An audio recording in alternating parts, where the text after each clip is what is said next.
Aswat aime les femmes et tout au long de la semaine vous fait découvrir des femmes d'exception. Aujourd'hui, nous partons pour Paris à la rencontre de Halima Boumedienne, membre du Sénat français. Halima Boumedienne, bienvenue sur Aswat. Bonjour, bienvenue. Vous êtes sénatrice, porteuse d'une double culture. Est-ce que vous estimez que vous êtes plus marocaine que française ou le contraire? Vous savez, c'est pas une situation entre être marocain ou être français. On est franco-marocain et on est franco-maghrébin. En France, il est clair que dans le regard de l'autre, je suis une arabe, une maghrébine. À la maison, il est clair que le Maroc est très présent. Et puis, dans ma vie professionnelle, ma vie publique, eh bien, je suis une franco-maghrébine, tout simplement. Vous avez milité pour le droit des femmes maghrébines, pour la revalorisation culturelle, contre le racisme et les discriminations.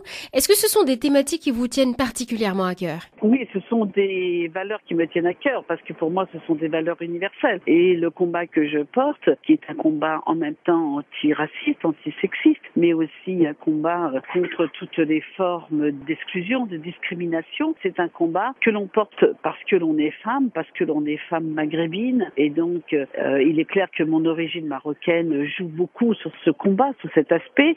Et puis, c'est la réalité aussi, quelque part, qui m'a amenée là. Quand nous avons été à plusieurs reprises victimes de différentes discriminations, à un moment donné, il est clair que, de fait, on se retrouve dans ce combat pour l'égalité des droits. Halima Boumedienne, quel lien entretenez-vous avec votre pays d'origine, le Maroc?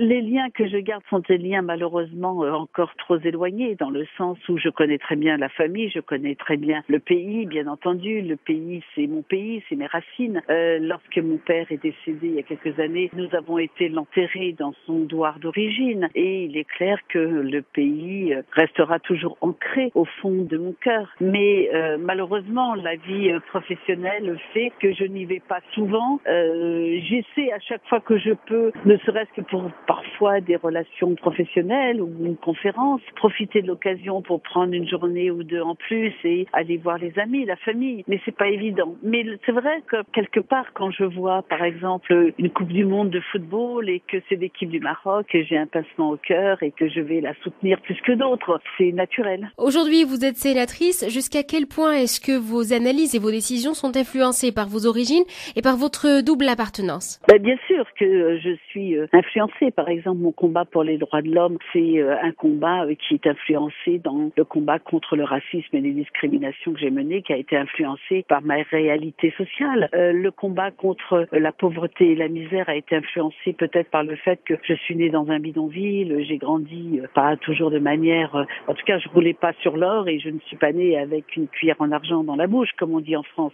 Chez nous, on n'est pas élu de père en fils. Moi, mes parents étaient analphabètes et donc le combat que j'ai mené, c'était le combat aussi de la promotion et de la promotion sociale automatiquement pour mes parents, une forme de revanche, quelque chose que je devais au combat de mon père, au combat de mes parents, et que cette dette a stimulé mon combat. Alors c'est évident, quand je me bats auprès des femmes, et en particulier des femmes maghrébines, c'est simplement parce que la condition des femmes, que ce soit au Maroc, elle a évolué récemment, mais que ce soit au Maroc, en Algérie, en Tunisie ou dans les pays arabes, elle a encore besoin d'évoluer beaucoup, parce que l'égalité des femmes, comme d'ailleurs en France dans différents domaines, n'est pas encore une réalité sociale. Et donc c'est vrai que toute ma réalité, tout mon vécu participe aussi au combat que je mène. Aujourd'hui, le grand combat sur l'islamophobie et sur la question de la laïcité en France est quelque chose qui me touche, parce que je suis musulmane, parce que je le revendique, parce que je considère qu'on a dans ce pays le droit, parce qu'il y a justement cette chance de la laïcité, le droit